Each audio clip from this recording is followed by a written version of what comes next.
Introduction of additional counsel for the House, chairmen of various committees of the House,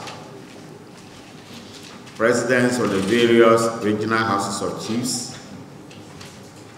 Nanano, on your behalf, I wish to welcome our minister, very hard-working minister, who is popularly called as a bee, for his presence and his entourage. I also wish to acknowledge the presence and welcome our former Minister for Chieftaincy, Honorable S.K. Boafo. Nananom say you are welcome to our meeting. We thank you very much. I heartily welcome you all to this last meeting of the House for the year 2023. We are in the Yuletide season. So let me, on my own behalf and on behalf of the House, wish each one of you, Nanano, and everybody here, a Merry Christmas. Stock taking. End of the period is a time for stock taking. So we should take stock of our actions and activities as chiefs and as a House.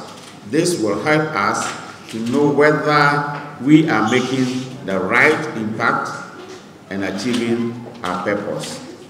I hope the various committees can evaluate their performance, report on their activities to us during our first meeting next year.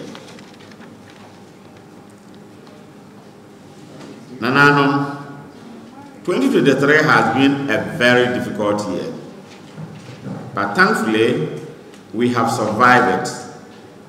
Depreciating currency, inflation, a high energy cost, among others, combined to make life rather unbearable for our people. However, the good news is that inflation is dropping, and as I speak, it has dropped from 54.1 recorded in 2022 to 26.4% in November 2023. And the indications are that it will go down further. This is important for us leaders, as high inflation devalues the purchasing power of the people. While commending the architects of the economy for the modest improvement, we will continue to urge them to continue to work even harder to relieve the population of our hardships. Nanano, on your behalf, I welcome again our minister. He's been working very, very hard. In fact, he tries as often as possible to consult me on very thorny issues, and I'm happy to announce to you that he's almost succeeded in getting us a liaison office in Accra. So as soon as we get it, I will come back to announce to Nanano and tell you the location. In addition, he's been able also to help us get counsel for all the regions we didn't have And I'm happy it was only the Western North. And unfortunately, the Western North, it wasn't his fault. The lawyer, on the day of the interview, called and said he was in his way going for the interview. Unfortunately, he never attended the interview. I'm happy also to welcome in our midst an additional counsel. So, counsel, will you please be on your feet to be introduced? Asante, sorry, very good. So, he was with the Western Region House of Chiefs, and he's not been transferred. Indeed, he applied to come to work with us. He was interviewed. So, yesterday, the standing committee confirmed, and this morning we expect the whole house to confirm his appointment. I think that's the procedure. Nanano, let's take the opportunity of this meeting to deliberate on issues which continue to affect the lives of our people. Number one, the Galamsey menace. Galamsey has become a national dilemma. Fighting it has become a national security issue, with nexus between unemployment and sanity of the environment. Galamsey is devastating our forests, our lands, poisoning our water bodies, the air we breathe, contaminating our soils, and the crops which are grown on the soils. The youth are dying in Galamsey pits.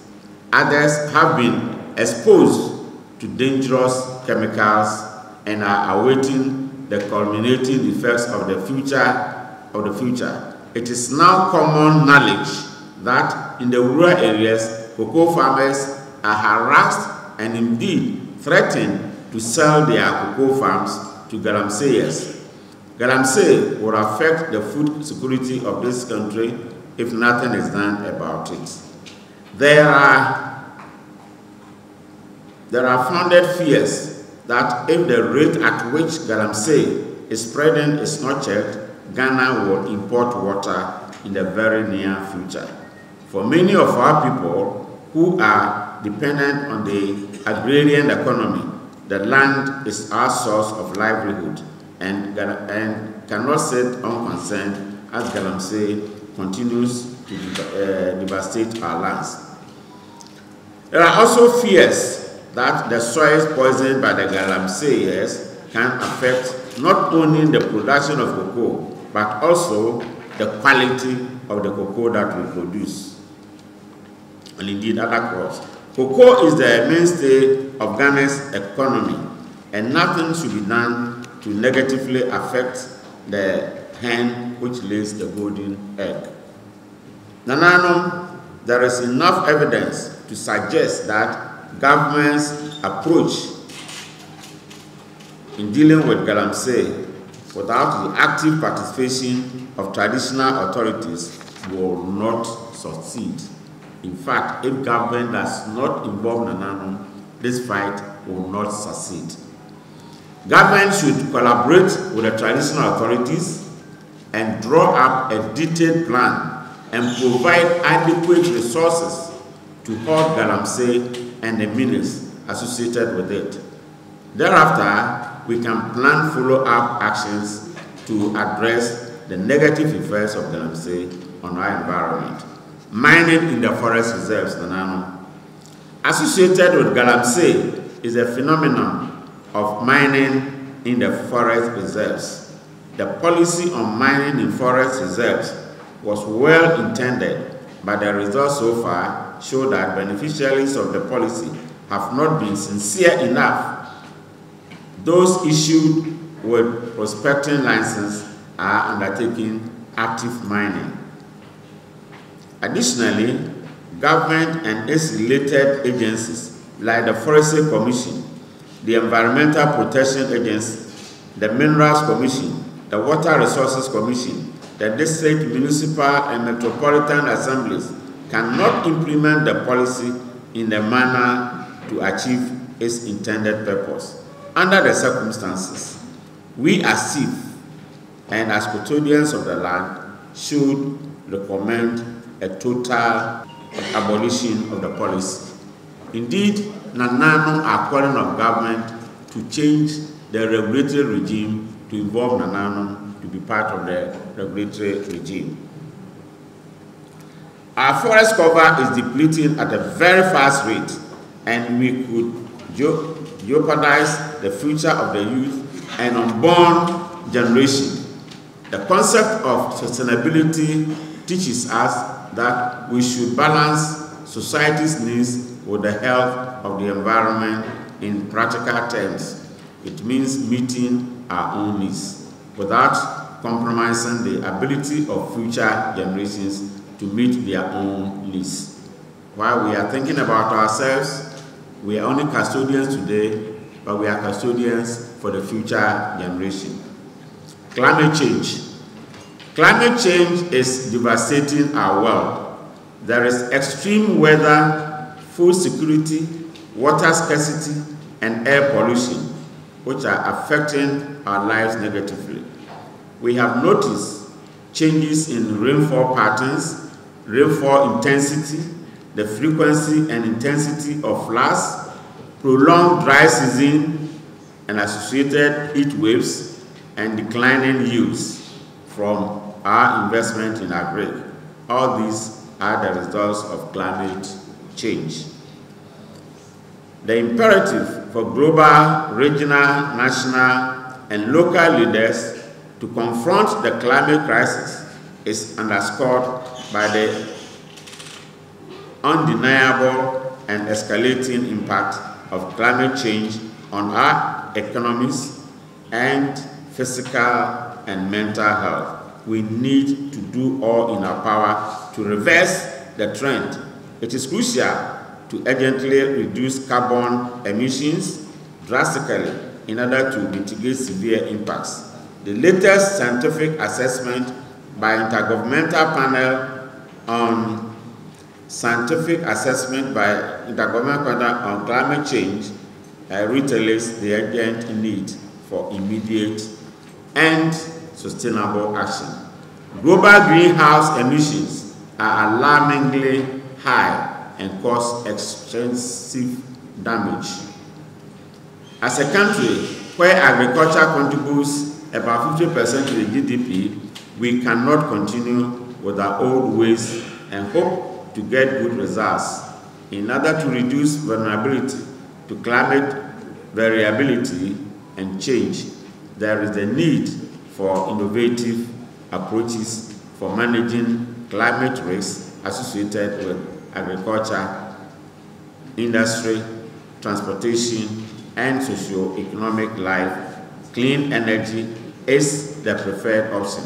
We should focus on wind, solar, or in the worst case scenario, a hybrid instead of the focus on fossil fuels. Indeed, generally, we must ensure energy efficiency in whatever we do.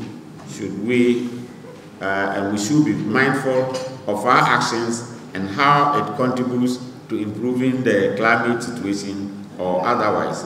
We need to understand small actions with big impacts. Political campaign. Nananom 2024 will be an election year. Preparations in various forms have started with the election of the flag bearers, the emergence of independent presidential candidates, and election of parliamentary aspirants, etc. All political actors, especially the Electoral Commission, the political parties, the media, election observers, the electorate, Nananom ourselves should focus on free and fair elections, and our campaign should always be based on issues. Campaigning should be decent and should be focused on issues, not insults nor attacks on opponents' personality. The EC, working with all stakeholders, should continue to create the atmosphere for free, fair, and peaceful elections so that losers will accept their loss in good faith. Electoral violence is expensive and should be avoided at all costs. We have only one country, that is Ghana.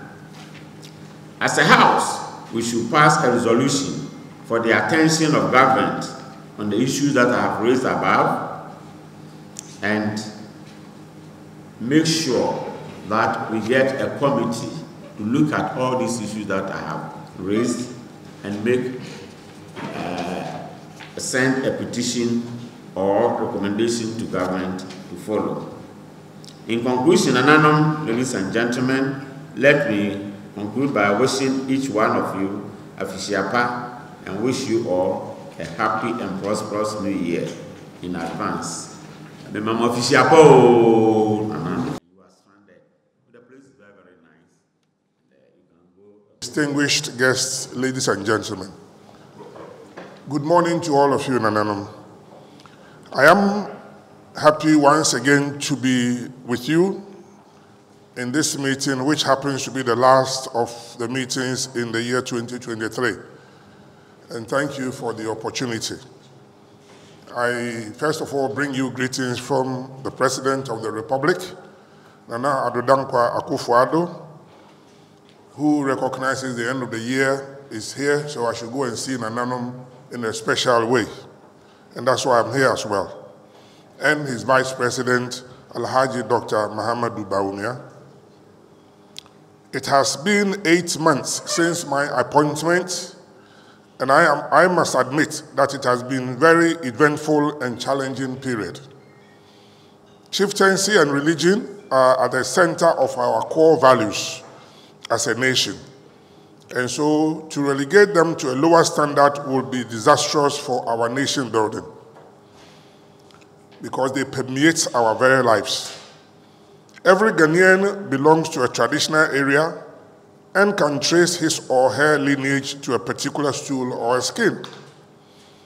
Again, almost every Ghanaian identifies himself or herself with one religious body or another and have faith and believe in a supreme God.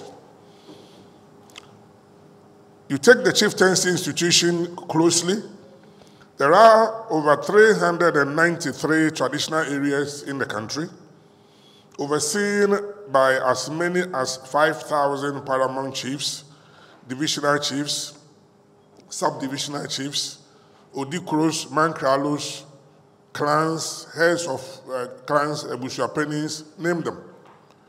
And this makes us one of the biggest, larger body of institutions in the country.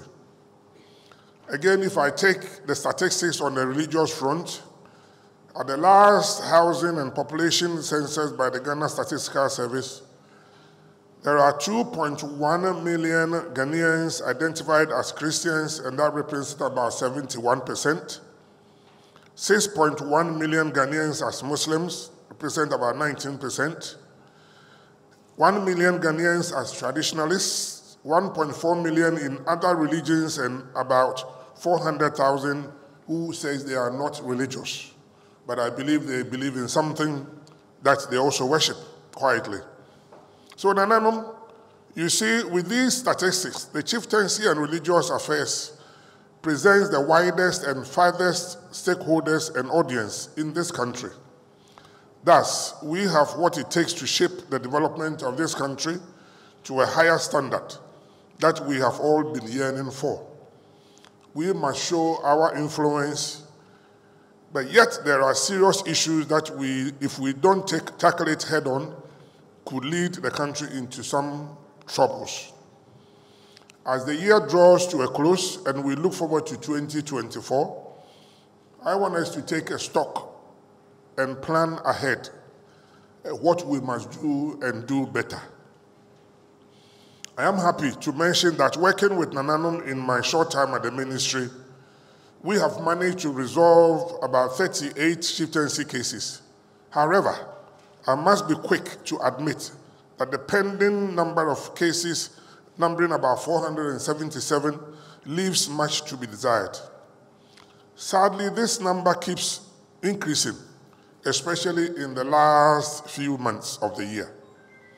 I am determined to work with the various houses in my direct and personal engagements to reduce this 477 number drastically by half, by God's grace, at the end of the year, and also to slow down the number of cases that keeps coming up.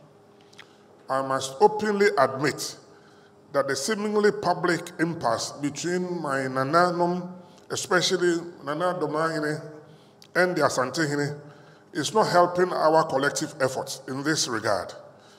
I hereby appeal to you, Nana President, to intensify your ongoing dialogue, to bring calmness to our front, and to work with me to resolve whatever issue that keeps coming up behind closed doors.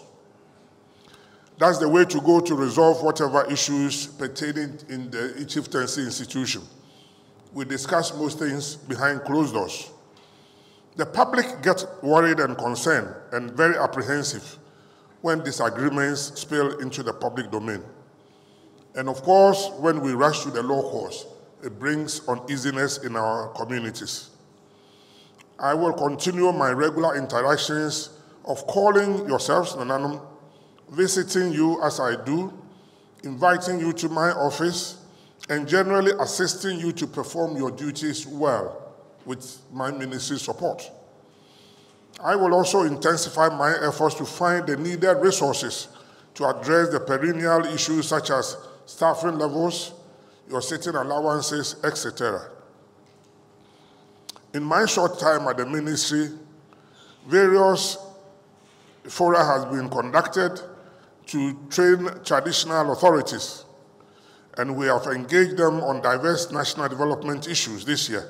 I have been working with you, Nananom, on an extensive review of the Chieftaincy Act 208, which Act 759, which was passed when myself and my senior brother were in Parliament, and he spearheaded it, with a view of amending sections to reflect our current trends and address identified gaps adversely affecting the smooth implementation of the Act. This is a policy reform agenda which is currently pending before Nananom for scrutiny and to have inputs. And I'm told that it is still with Nananom, and hopefully it should be able to get back to the office so we can go to Cabinet and to Parliament for final determination of the amendments. I am happy to announce that I have secured budgetary allocation, albeit an initial sum from government, to commence the construction of the 6 regional houses of chiefs within the newly created regions, as well as continue other smaller office building projects in other regions that have been pending for some time now. Also, some funds, albeit relatively little compared to the problem at hand, have been secured to ensure speedy trial of chieftaincy disputes pending before the respective judicial committees. I have established an excellent working relationship with the national security apparatus to bring relative calmness in several security flashpoints, underpinned by succession disputes, to ensure people carry on with their daily lives towards their own livelihoods. While at this, I wish to acknowledge the new additional counsel to the National House, who will assist the Judicial Committee of the House. I would also wish to extend congratulations to Nananom, especially Nana Essumajamanhene, who is being sworn in today, and Nana Goasoman. They will come and add valuable contribution to the House. I must also express deep appreciation to Nananom for the immense support you provided to the religious sector during last month's regional consultation on the proposed national policy on religion, held in all 16 regional capitals. That could not have happened if Nananom had not joined the consultation processes. These achievements have not been without challenges, though. I am aware of the inadequate staff for a number of traditional councils and House of Chiefs that hinder effective job performance and service delivery, and as I've earlier mentioned, my effort will be intensified to reduce the pressures on yourselves, in particular the traditional councils and the national and regional houses of chiefs. I am also aware of the logistical challenges as well as limited working tools at the various houses of chiefs and traditional councils needed for smooth operations. This is firmly on my radar, and whatever resources we get would distribute accordingly to help reduce the pressures. More funds are needed, though, to get through our work plan for the next year. Based on our annual programming and budgeting for the next year, it was estimated that the ministry will require some 450 million cedis to enable the ministry achieve its targets. However, due to government financial constraints, just about a quarter of those, the estimated budget was approved. I have, however, found out that my ministry can get something from collaborating with other ministries, departments, and agencies to release more funds to augment our work. And indeed, when I attended Parliament for the approval of my estimates in Parliament, I had closely worked with the Parliamentary Select Committee on Youth, Sports and Culture to unlock potential sources of internally generated funds which are locked up in some other ministries to be channeled to our ministry. So, Nananom, I'm standing on something when I say next year, God willing, we should have some resources to move the pressures on you. The new year will also see more efforts to collaborate with our development partners, most of whom are ready to assist. And I take this particular opportunity to express my gratitude to the United Nations Food and Populations Council, which is the UNFPA, for stepping forward earlier than expected, and they've been very helpful with funds. Banananum, as I indicated in my address to you on the 14th of July this year when I was here with you, the ultimate solution to this problem of funds for you and the ministry to make giant strides in our responsibilities is the establishment of the Chieftaincy Fund by Parliament. And in this regard, my technical team are working on it as a matter of urgency. As Nana President said, my ministry have made available accommodation for Nananum in Accra, so that whenever you are in Accra, you don't have to struggle looking for somewhere to change yourselves. Very nice place, and Nana President will make the details available to you appropriately. Today, I wish to present a number of proposals on reforms within the chieftaincy institution for your further consideration. So, Nana President, I can imagine a Ghana where chieftaincy and religion are at the forefront of socio-economic development that we are not taking much attention. It is my wish that sharing this with you would help us move into the next year with purpose. Next year, it is my wish that we implement a chieftaincy information management system to enhance the administration and coordination of chieftaincy affairs in the country. This will come with an e-library to enhance and enrich our rich culture. The system will enable the chieftaincy institution to store, update, and retrieve data on the various traditional authorities, their jurisdictions, as well as their rich histories. That will set the proper records of our chieftaincy institutions in Ghana. I believe that would help reduce the tension and the disagreements in the open. It will also facilitate communication and collaboration among the ministry, the National House of Chiefs, the regional houses of chiefs, and the traditional councils. The system will help to preserve and promote the rich culture, heritage, and support the resolution of chieftaincy disputes, after I've just said. My second proposal, as custodians of the land, I would like to urge Nananum to reconsider availing their respective councils for the customary land secretariat management system that was espoused under the Land Administration Project implemented by the government several years ago. I will urge you to collaborate with the Lands Commission and other relevant agencies to ensure that customary land rights are protected and respected. This proposal is part of the government's effort to address the challenges of land governance in Ghana. So this appeal is to encourage you to use your influence and authority to prevent and resolve land disputes, as well as to promote peace and development in your various communities. My third proposal, Nananum, I wish to propose to Nananum to consider the establishment of an investment portfolio within your traditional areas and invite your subjects to invest in such livelihood projects. Traditional councils have a lot of assets and resources that can be leveraged to create wealth and improve the living standards of your people. Among the various investment portfolios that can generate income are investments in agriculture, which this government has put a lot of effort in. And now, if I may recall, myself and the President and the Minister for Agric were before you and appealed to Nananum to release land for Agric. The government, led by Nana Addo Akufo-Addo, has launched its strategic growth for the last year he's in office. Indeed, as he said last week, and I was with him, he is no lame duck. Indeed, the last year would be more vigorous and more active. And we are there as his ministers to help him achieve his ultimate goal and to leave a lasting legacy.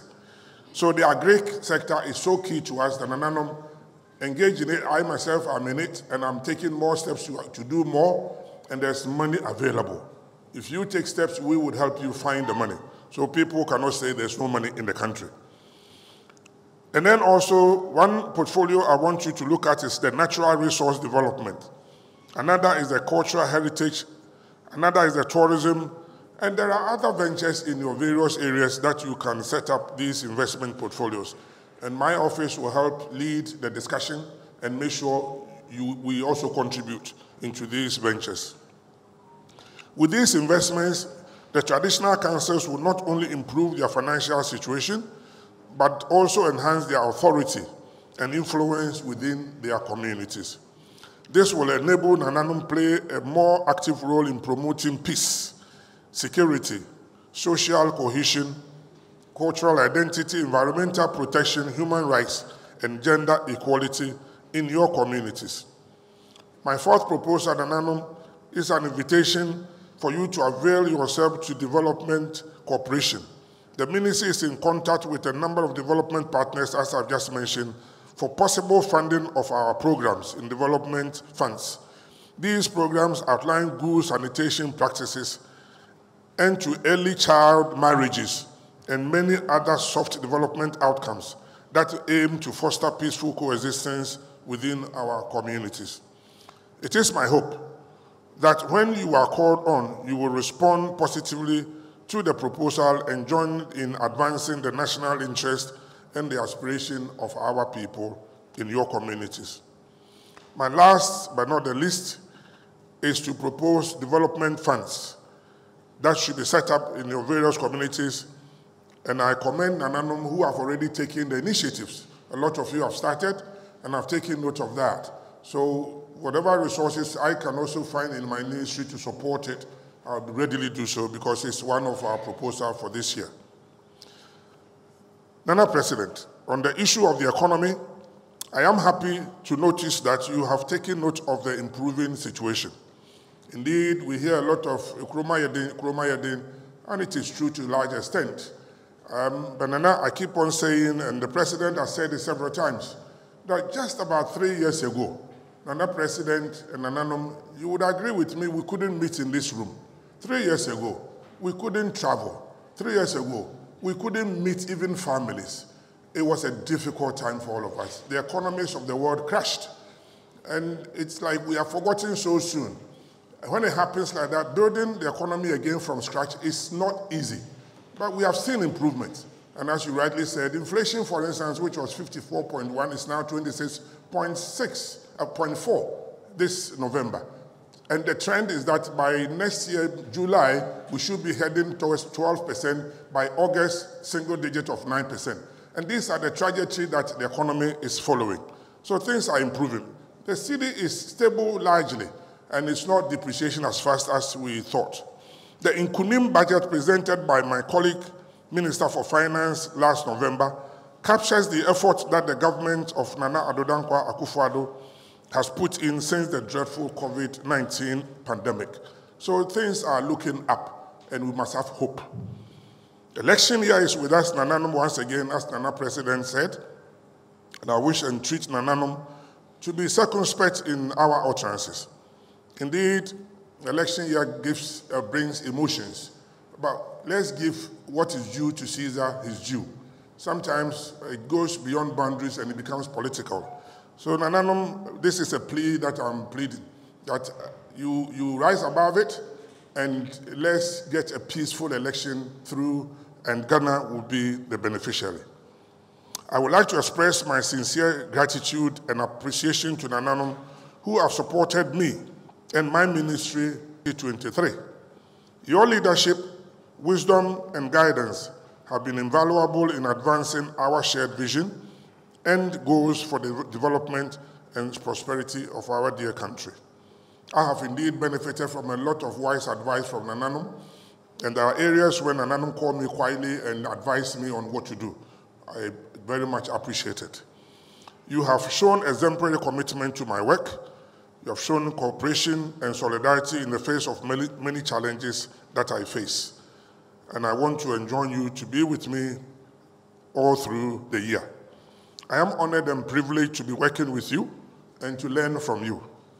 Together with you, we have achieved remarkable results in my 8 months and made significant progress in the various areas of the national interest. I look forward to continuing our fruitful collaboration and partnership in the coming year and beyond. Thank you, Nana President, Nananom, for your confidence and support for me. God bless all of you, and I wish you a Merry Christmas and a Happy New Year. Thank you, Nananom.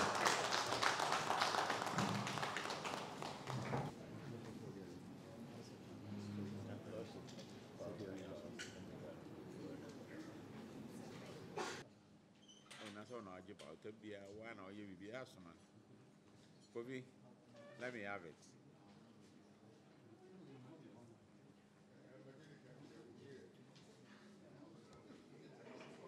Swear you in as new members of the National House of Chiefs. So when I say I, you say I and then your name. Of course, you follow.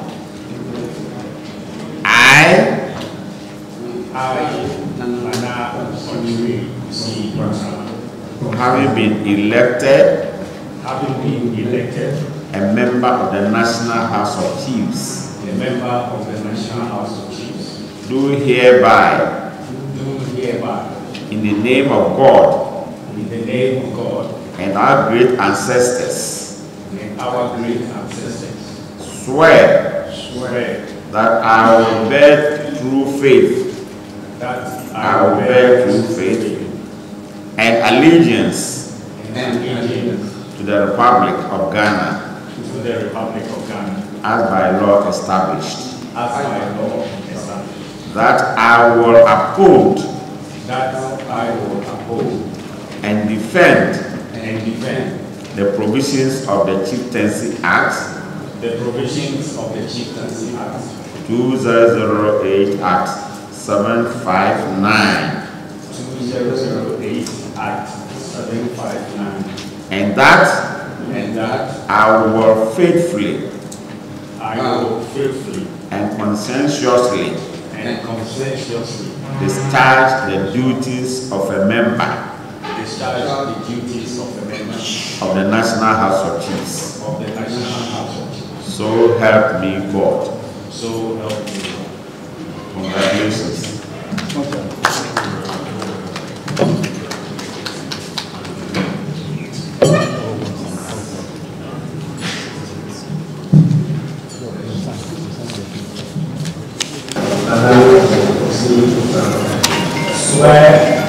Swear that I will well and truly exercise the judicial functions entrusted to me as a member of the National House of Chiefs,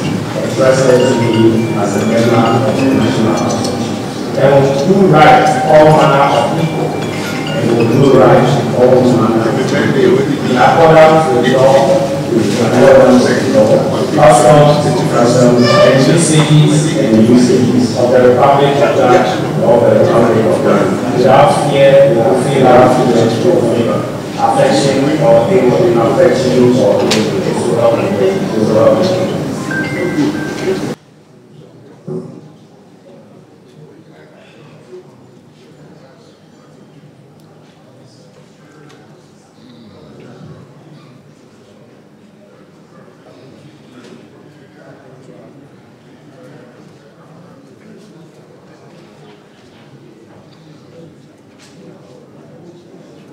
You are once again invited for your remarks. Thank you very much, Nana President. President, let me also thank the Honorable Minister for prompt payment of the allocation to Nanam before he came to really occupy that position. If you look at our regional houses of chiefs, the allocation given to us was in deep arrears. But I have to say presently, except probably the last quarter, he is on point, and I need to congratulate him on that. A bird has even whispered to me that even the fourth quarter is in the process of reaching us. We have to thank him for that. And I'm also happy to learn that there's funding he has been able to raise funding for the 6 regional House of Chiefs, which has just been established, and I'm so happy about it. But, Madam President, with your permission, if I want to, even though I've commended him highly of this, there are some issues that we need to bring to his table so that together he can help us, draw about the allowances to Nanano. If you look at the quantum, you can see it's wholly inadequate. And once he's here, we may have to pass it through him to see how best he can, help Nanano. That is not all. I've been going through some of the salaries that the workers and staff of the National House of Chiefs, the various regional House of Chiefs, and the Traditional Council. Honorable Minister, this is something that with respect, has to be looked at and see how we can enhance it so that the people who are supporting us in our work can help us, this delivery. I want to end by also saying there's one thing. You sit as a member of cabinet. If there's one other cabinet minister that you sit with, is the Minister for Lands and Natural Resources. I say so because we in Nananum, do not have control about the royalties that we receive in respect of timber, in respect of mining and the like. And if I restrict myself to timber, you can see that for a long time, the royalties that we've been receiving has never been enhanced, even though times keep, changing. So I want to table it to you so that if you meet your colleague minister at that level, there will be that regular, enhancement of the royalties so that Nananum can get resources at their various palaces to enhance the work that we do. Thank you very much, Dana President, for this opportunity. Carefully and assess the implications. First statement that I want to make is, one, as you've already asserted, we graciously thank our minister for coming down today to talk to us. And as you asserted again, I'm repeating, you've thanked him on our behalf. And now to most of us, it's surprising to hear that he's been getting in touch with you. I'm happy to hear that. What I want to start first is not directly to our minister, who is a personal friend, all of us, we know him when he used to be minister in charge of local governance and all the rest and so on. Personally, he's with us. But gradually, it seems, not him personally, but his civil servant over there at the Chief Territory Secretariat are gradually usurping the direct functions of National House of Chiefs. Here you are. I hope he's around, the chief director. I'm addressing him now through you, sir. Recently, I discovered we met National House of Chiefs, Ashanti region, our last meeting on the 8th. No, 13th, we met. And then, lo and behold, I entered the hall. Then I realized a clerk, one of our clerks, working under our finance, I'll call him finance officer. The lady had gone behind our back and issued instructions to that poor clerk. Then I realized he was collecting the ID numbers of some of my members, statutory members, paramounts, ID numbers, and then their banking accounts and this and that. So I called the young little lady, hey, what are you doing? Oh, my accounts officer said I should do this, do that.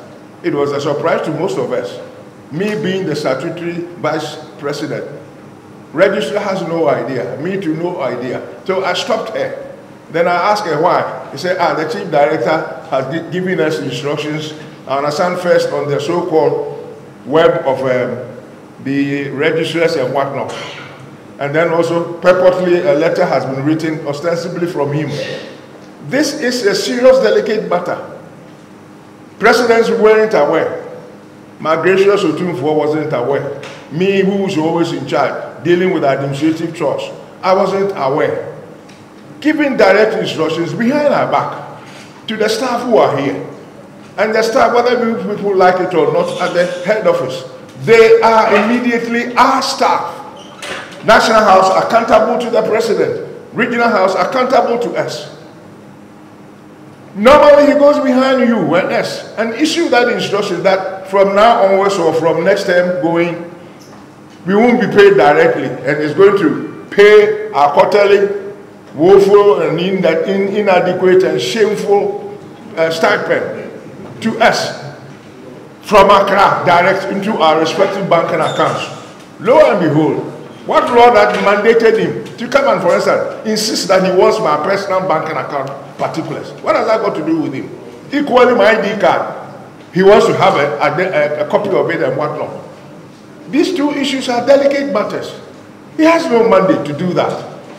But my main point that I'm drawing your attention to, Honorable Sir, is that such important issues, I'm not presuming it emanated from you. But of course, we in charge of the respective regional houses must be consulted and must be foretold before such a thing is put on paper and addressed to us. It gives the wrong impression that this particular regime, since you came in power, you've just been imposing ideas on us and imposing powers, what not be with it. But I know in practice, you are not so. You've been ringing me personally. Boafo, my colleague beside you, you've been ringing us personally. But you are officers, please, open your eyes. Reassert your authority and put your foot down. It's a pity he isn't here. But he has not got any mandate to give instructions to our accountants, in Regional House of Chiefs, Ashanti, that get Nana Mampohine's ID cards, then get my banking account. Who is he? Lastly, the budget, I've already commented it off the record to our president. What did we get as National House of Chiefs? And when are you paying that peanut, budget into our own banking account for us to control and manage it? But not that your chief director sits in Accra and control our budget and manage it as if we are a department of the chieftaincy secretariat. We are not. If you've forgotten, go back to the same law, our parent law, that is Constitution, and check and review. Article 270. We are an independent institution, sir. We do deference. Thank you, sir. And for heaven's sake, please to emphasize, I'm not personalizing the issues I've raised. I'm just sticking to the principles. Thank you. On behalf of the House,